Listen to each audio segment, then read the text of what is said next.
Hello, everybody, and welcome to episode 17 of Shakin Hands. I'm your host, Jack Moran. You can find me on Instagram at Blue Collar Kid. That is Blue Collar KEHD.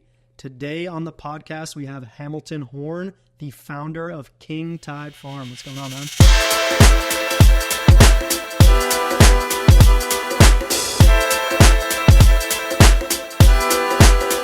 right, man. Thanks for having me. Yeah, so tell me a little bit about King Tide Farm. What are you guys doing? Yeah, so we're a 40-foot shipping container. Instead of being converted into like a hydroponic smart farm, we're located out there at the Firefly Distillery and Park Circle. And really what we're specializing in is working directly with chefs to kind of to cultivate custom produce for whatever their dish or their menu calls for. So really having a nice conversation and relationship with them and just providing for them what they're looking for. Okay, what are you guys typically growing? Yeah, so we do a couple different things. There's some different mustards or brassicas and arugulas and things that we have always on hand, and some different herbs that we always are using. So usually the ones that you know and love and always work with, it's just that one-off variety. So for instance, like our basil, we usually grow a bush basil or a lemon basil. So it's just something a little bit different, but a flavor that all these chefs know how to work with. And then sort of cilantro, we do a confetti cilantro, and same with the parsley. Instead of a flat or a curled, we do a fern parsley to kind of give a different look and help these guys separate themselves from the competition. Gotcha. So what made you choose like those greens as opposed to like a tomato or other things that you could cultivate? Gotcha. Ultimately, just a lot easier to grow. Gotcha. Okay. A lot easier to grow. What is the input? What makes it easier? Just all around time. So, we're putting these plants out pretty quickly. So our turnaround time for most of the stuff is the chef's cut. It's a really small size, a 3-inch or smaller size product there. And we usually can have that out to them in about 4 to 5 weeks. So, we're really able to rapidly move with them and their menu changes or their ideas that they're working on. We can actually keep up with them by only having to spend about 4 or 5 weeks growing some of these things. So what is like the main reasons why people fail in this industry? Yeah, the indoor ag is expensive. What you're doing is you're taking the optimal environment and you're trying to create that inside. Now, I know a lot of people think that growing inside is just going to get rid of all your problems that people see outside, but that's not the case. You're really just buying a whole new set of problems.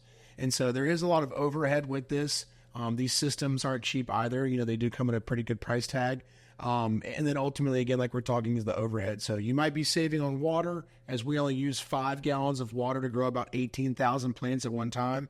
We do burn up a lot of electricity. So our electric bill is quite high and, much more than the average home or the average output of a farm would be. So there is trade-off. We are super local, so we're not having to hire 18-wheelers and interstate travel and get planes to move our product. So there are, off-puts for what you're doing here, but ultimately it comes down to, I think, just it's a very costly endeavor to create this optimal environment. And so that's really what I see it deterring a lot of people from entering the market. What is the benefit over growing outside?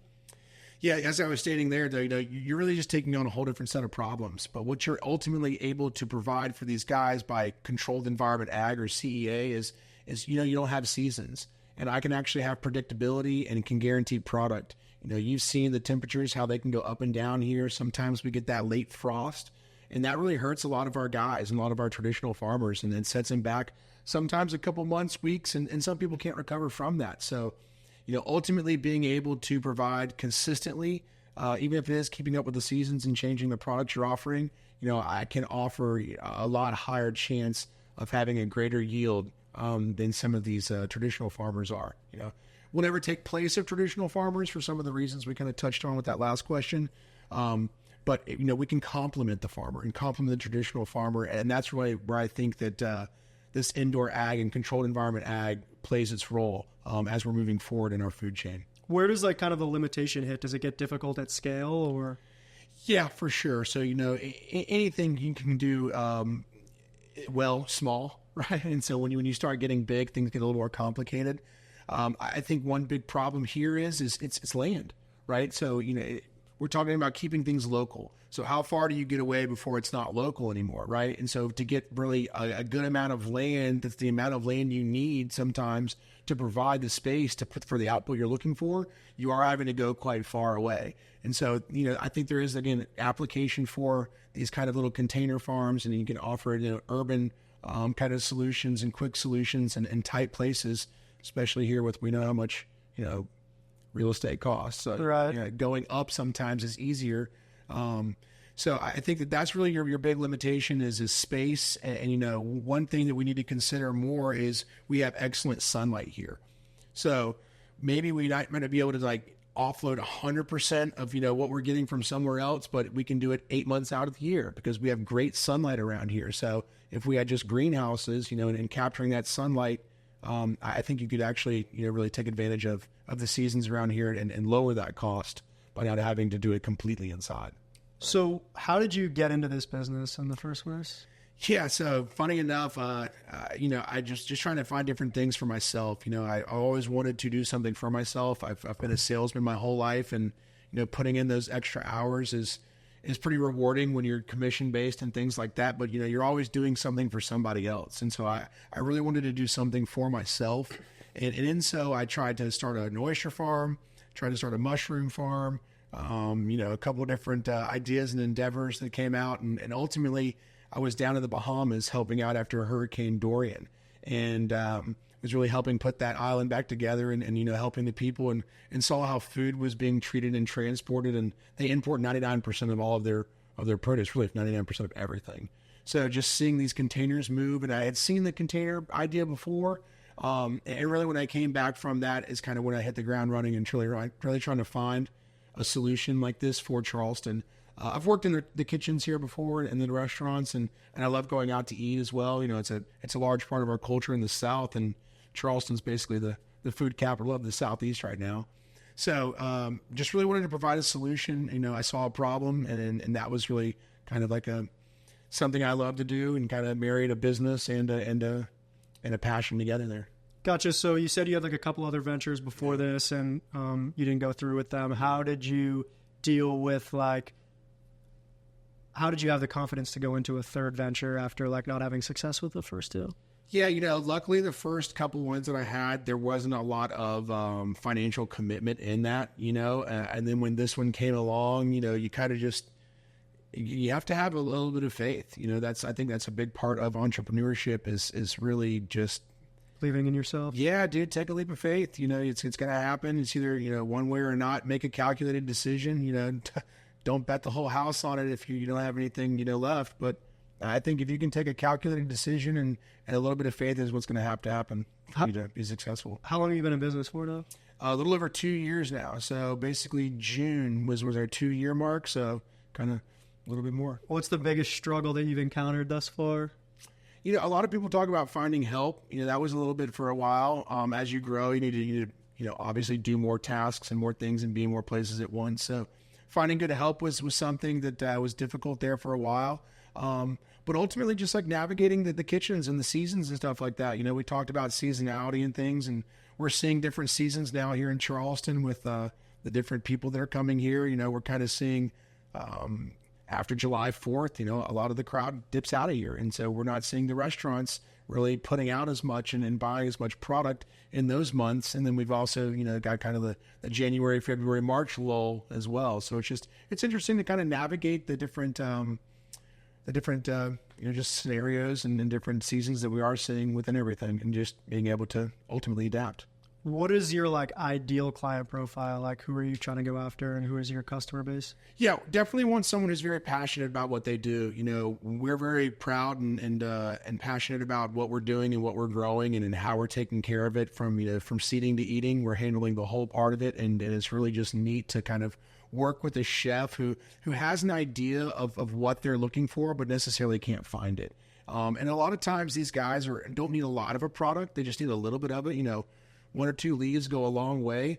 And ultimately what they have to do is they have to buy so much of it in such large quantities and overnight it, if it's really specialty. They're just not getting to use all of it and not getting to use a lot of it. And so I think it really deters them from kind of buying and trying some of these things that are out there. So I'm ultimately looking for a client who, like, wants to explore and find new things out there and can kind of R&D with me. And again, have that dialogue and that conversation I was talking about of, what we can do and what they can do and what they're looking for, and just really kind of work with us there. And so it's really neat and fun and growing. We have about 15 to 20 clients we work with on a regular basis right now, and are always looking for more.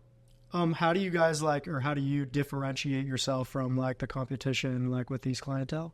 Yeah, I would What do say they like about you as opposed to anyone else? Yeah, I would say that, again, passion is a big thing. I'm doing a lot of research, and I want to be a resource for these guys, not just kind of like an outlet for them to find the fancy garnish that they're kind of looking for their plate, but also to bring them new ideas and things that they don't know about, and things that I don't know about, and they can tell me what to grow, and we can learn and grow that way. So I think that's really fun. And you're acting as a consultant too. Yeah, right. So you're like, hey man, we're thinking about this for this dish coming up. What do you think would go well with it? I always give them the disclaimer, hey man, I just eat the stuff and grow the stuff. I don't cook it. So making sure they know that it's just a layperson's opinion when I do give it. But that's really neat and fun to be part of the process. And like you're saying, be a consultant and a resource and even a soundboard for them. Like, hey, I don't think this will go, or this will go, or hey, find me something that you think will go with this. And I can go out and look in the bigger markets because, Charleston, we think we're big. We're a very small market. So I can, go look at, LA and Chicago and New York and Miami and London and kind of see what they're doing and kind of bring that stuff here and keep up with the trends and show them those kind of things and be relevant that way. And I think that's something that can add a lot of value to them. There's so many restaurants here. Yeah. So many restaurants. So being able to differentiate yourself with a quick look, or I know I do it when I'm on Instagram real quick. I flick, oh, that's it. I see that. I want that. We're going to get it. So I really help. I really like being able to help out that process. And I know these guys are super artistic and put a lot into these dishes and these food. And, I want to match the quality of what they're giving it. They're top quality chefs, and so some top quality products needed.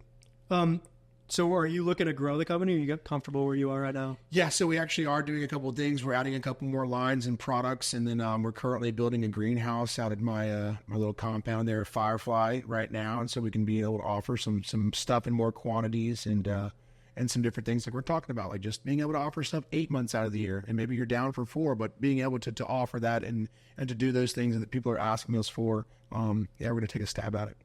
If you had $1 million of guilt-free money right now, what would you do with it? Towards the company, not... Nah, you never hear from me again. I think that ultimately what I would like to do is to cement myself somewhere here in Charleston, like in this urban area. I think that's very, very important to be able to have that kind of a connection to them this close. So being able to have a footprint here, and then, I think even my idea is to go a little further out and to buy some cheaper land and really build a compound there where you can put out some volume of product, right? Because that's ultimately what's going to have to happen if you want to serve all of Charleston. I think that a lot of people will hear a number of lettuce and think it's a large number, but some of these guys burn through 400 heads a week, So, if you were to go the lettuce route, you would kind of need to do that. And, just now, again, only get to work with about 15 or 20 restaurants. So I think even if I did double, triple, quadruple, I still don't think I would have to leave Charleston. I still think it would just be a nice Charleston-based company that could really help everybody out and offer more product to everybody. That's awesome. Yeah, and we talked a little bit offline about like the stressors on the agriculture industry. What would you say is the synopsis of the agriculture industry as a whole? Yeah, it's tough right now. The biggest thing is you got to look at the age of the average farmer right now, and that's old. It's a 65 plus, and they're retiring, and they're not passing it down. There's no one our age that's really jumping at the bits to become a farmer right now, and so that's going to be the biggest thing: is who's going to do the farming afterwards. Because if there's not individuals that are doing it like that, then it's going to be large corporations, and I think that's nothing that we want at all. And a lot of the stressors too is what we're putting on is, transparency is a big thing for me, and knowing where things are coming from and how they're grown and what they're grown in. So just, lettuce and leafy greens, for instance, about 90% of that for the entire country is grown in California and Arizona. And just think about, like we were saying, you and I getting on the airplane from there and being brought here, that's kind of tiring ourselves. So you're doing that to, 50,000 heads of lettuce, and it's going hot, cold in a plane, 30,000 feet in the air, then back down again. It's just you're getting a product that's not being, presented to you as what it's actually being, sold as. It's a head of lettuce that's, was harvested a week ago, and then it had to go into processing, then it get bagged, then once it was there, it was boxed, then it was shipped to the airport, then here, then there, then unboxed and put on the shelf. You've got like a couple days to really eat that, or you start to question, what's on this lettuce. And so I think the stressors there is what you can do is offload some of that into these regions with the ways we're talking about with controlled environment ag, and really have these like smart greenhouses in these areas. There's plenty of land in all these rural areas and all of these regions that you can definitely do this. And so I think that would be a big, there's over 18 wheelers and planes that are traveling cross country, and ultimately food waste. That's what it's going to come down to is, every week, you buy that bag of spinach, it goes in the drawer, and you throw it out and you buy again next week. So I think if we just had some, fresher, cleaner product and produce that was just transparent from start to finish, it would eliminate waste and eliminate a lot more of this really just the carbon output for it to get to your door. Right. That's ultimately what it is how can I get this produce quicker to my door and make it last longer? I want it there as quick as possible so it lasts as long as possible, and then doesn't get wasted. Yeah, nutritional value. Again, you want to eat some of this stuff because it's good and healthy for you. That's why you're eating this, and so you're trying to eat it, and then you're not getting what was again promised there, because it's really not the same product they're selling you. And I want to ask some more questions down this path, and the audience might say this is an entrepreneurship podcast, but food is fuel, and as an entrepreneur, you need your mind and body running right. That's right. If you want to be productive.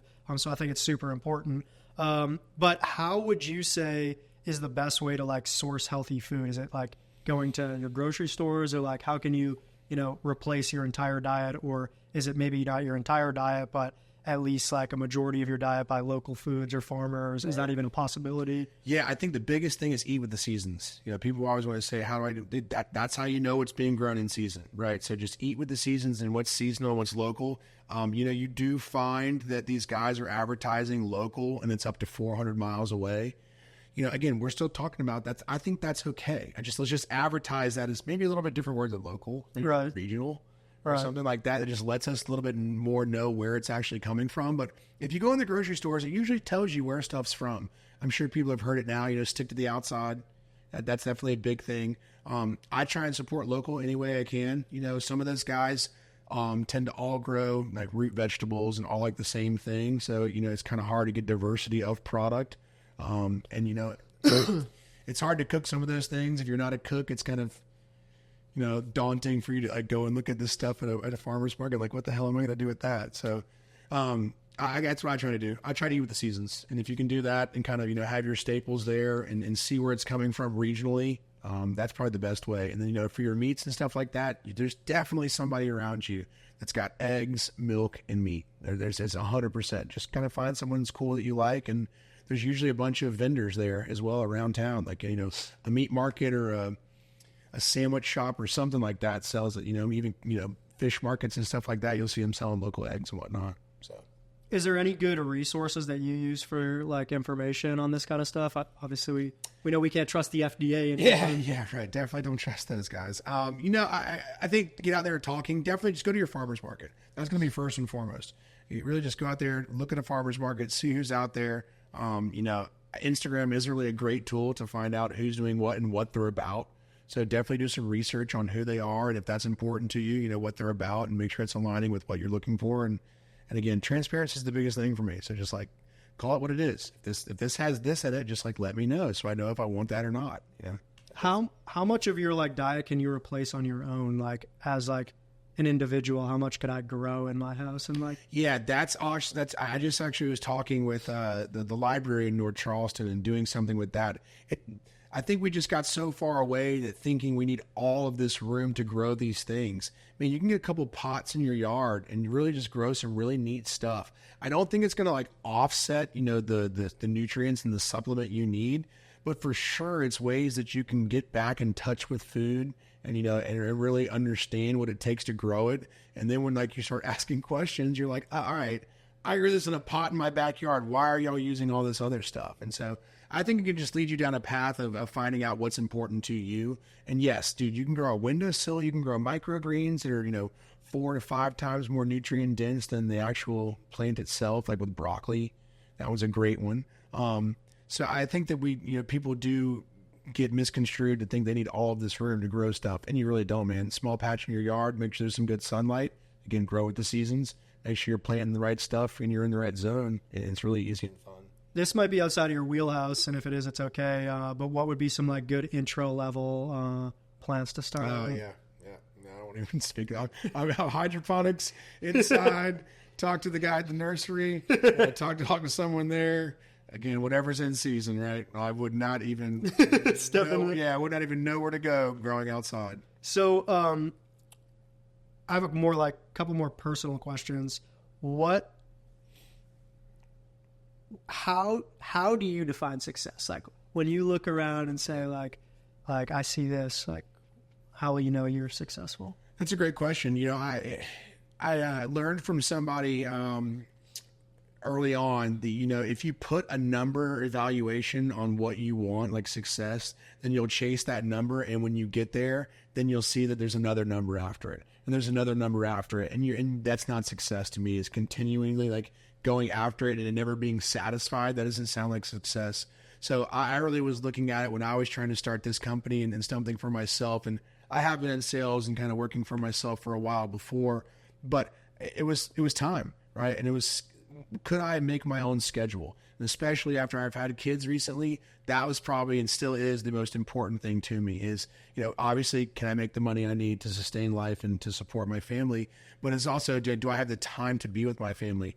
My dad was a very successful international businessman, and he was gone a lot and traveling a lot. And I just thought that one thing that I wanted is thank you, so much for those opportunities and things like that. But I did not want to travel at all. So success to me is being around my family and being with my kids as much as possible and having the schedule that I want, to be able to sit here on a Tuesday at 1:40 and do these podcasts and do this fun stuff. And sure, you're missing some dollars here and there, I think. But I think to a certain level too is when you start making more than a certain amount of money, you're sacrificing other things in life. So you're sacrificing relationships with your family, relationships with your kids, time from working out or doing anything else. But right, we all have a certain number of hours in the day to work with. And so I think that success to me is definitely being able to manage your own time and manage your own schedule and never having to hear anybody tell you what to do. That's really big to me.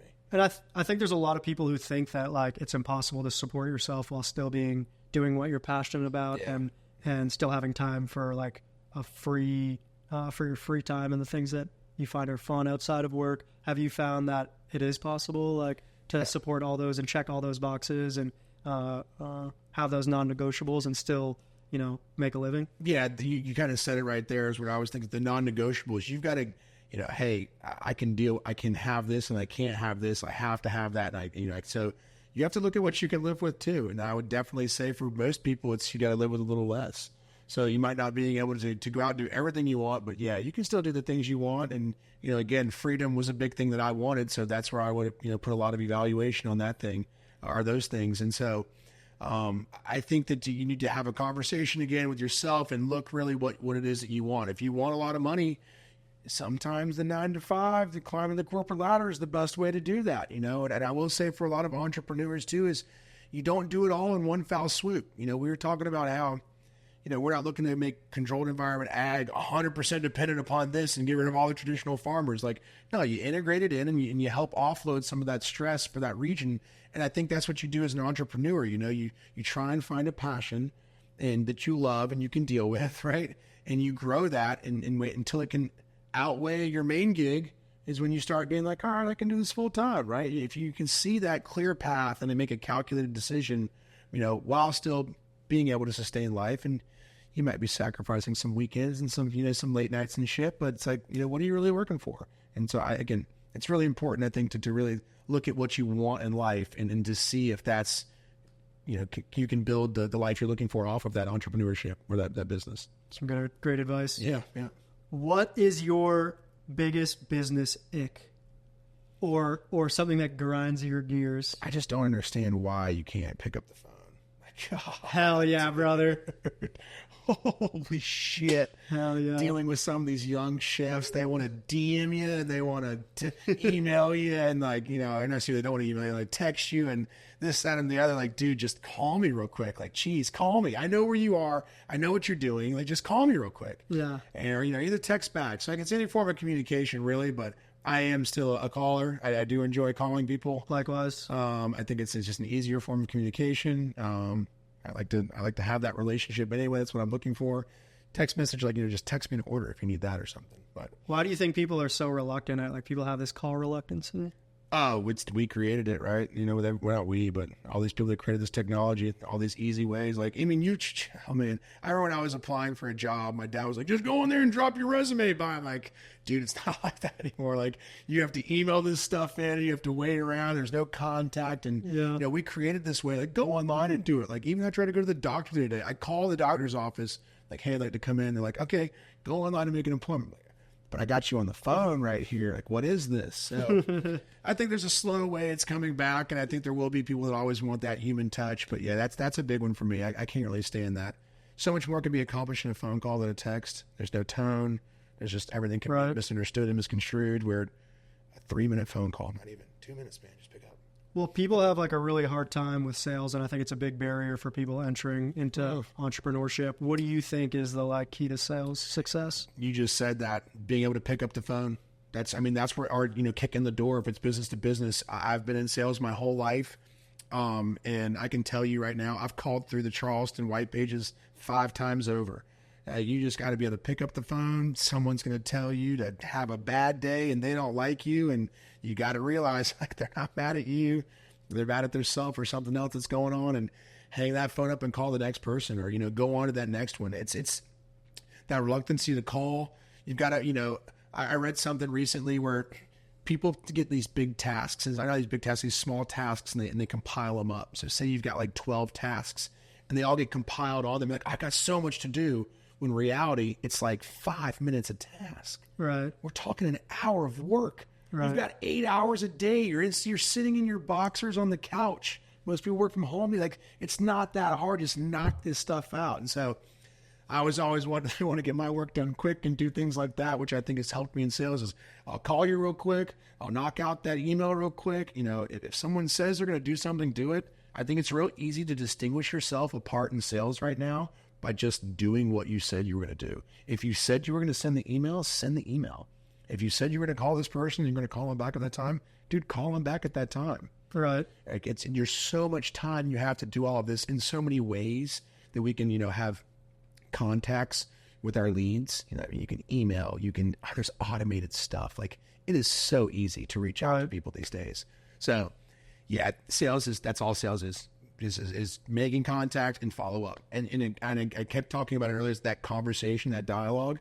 You know, I had to talk to a lot of different guys and talk to them about pricing and things like that and show them. So I think having an open conversation is very important too, and explaining where you're coming from, and that transparency. Like, hey man, it cost me this to make this, and that's why I'm charging this. And, you know, I looked at the prices of other things around, and here's this, and that's really how I came to this price, and let me know if that works for you or not. You know, if it doesn't work for you, chef, it doesn't work for me. Like, if I can't sell this to you, dude, then this business doesn't work. So it's got to work. So let me know where I need to be. And that's really how I had to start out, because a lot of the things I'm growing and I'm doing, there's no pricing for it. There's nobody growing or selling or doing that. So again, you're making your own market. You're a market maker. Yeah. I was just getting conversations. Like, just, you know, see a need, see a problem, find a solution, and just, you know, have a conversation with these guys about what they're looking for. And I think you made a really good point about like setting up clear expectations and following through with those expectations. I think that right now in our world, there's a lack of trust. Yep. And so when you do have that follow through and you are setting up those clear expectations, it builds trust, and immediately you're differentiating yourself. Think about turnover in job. Like, you call somebody and like, hey, I'd like to talk to so-and-so again. How they don't work here anymore. Like, you know, you're seeing this crazy like work. I don't know what everyone's doing, but it seems like everyone needs work, but everyone's not in work, right? It's crazy. I don't even get into it because I don't understand that stuff. But yeah, I think if you just like are good at your job and you're there and you show up and you do what you say you're going to do, I think that's 90% of it, like college, man, just go to class. Yeah. Just go to Half class. the battle. Showing up is half the battle. Maybe 90% of the battle. Yeah, for me, it was all of it. Just show up. Just show Me up. too.